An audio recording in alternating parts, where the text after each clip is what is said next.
ഇന്ന് നമ്മൾ പറയാൻ പോകുന്ന ബുക്ക് എന്ന് വെച്ച് കഴിഞ്ഞാൽ അത് എന്താ പറയുക, ഓരോരുമാർ ഓരോ ബുക്ക് എഴുതി വെച്ചിട്ട് ബാക്കിയുള്ളവനെ ചിരിപ്പിച്ച് കൊല്ലാനായിട്ട്. അപ്പോൾ നമ്മുടെ ഇന്നത്തെ ബുക്ക് എന്ന് പറഞ്ഞു കഴിഞ്ഞാൽ തുളുനാടൻ കഥകളാണ്. നിങ്ങൾ വായിച്ച് നോക്കിക്കഴിഞ്ഞാലുണ്ടല്ലോ, നിങ്ങൾ വായിക്കുന്ന ഓരോ പേജും നിങ്ങൾ ഭയങ്കരമായിട്ട് ചിരിക്കും. കാരണം എന്താ വെച്ചാൽ ഇതിൻ്റെ എഴുത്ത് അങ്ങനെയാണ്, ഭയങ്കര രസമായിട്ടാണ് ഇതിലത്തെ ഓരോ കഥകളും ആൾ എഴുതിയിരിക്കുന്നത് കേട്ടോ. ടുളു റോസ് ടോണിയാണ് ഇത് എഴുതിയിരിക്കുന്നത്. ആളുടെ പേര് തന്നെ വെറൈറ്റി അല്ലേ.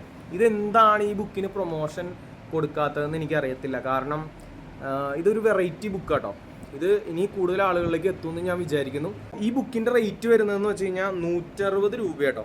അതുപോലെ തന്നെ ഇതിൻ്റെ ടോട്ടൽ പേജസ് വരുന്നത് 100 പേജുള്ളൂ. 100 പേജ് ഒരു ദിവസം വേണ്ട വായിച്ചെടുക്കാൻ. വായിച്ചു തുടങ്ങി അങ്ങനെ കണ്ടിന്യൂ ചെയ്ത് പോകാൻ പറ്റും. ഭയങ്കര ചിരി വരും. നിങ്ങൾക്കിത് വായിച്ചാൽ ഷുവറായിട്ട് പറയും. നിങ്ങൾ ഈ വീഡിയോൻ്റെ അടിയിൽ ഒന്ന് കമൻറ്റ് ചെയ്യണം കേട്ടോ. ഈ വീഡിയോ കണ്ട് ആരെങ്കിലും വായിക്കുകയാണെങ്കിൽ ഈ വീഡിയോൻ്റെ അടിയിൽ ഒന്ന് കമൻറ്റ് ചെയ്യണം നിങ്ങൾ വായിച്ച സമയത്ത് നന്നായിട്ട് ചിരിച്ചോ എന്നുള്ളത് കേട്ടോ. അപ്പോൾ തുളുനാടൻ കഥകൾ.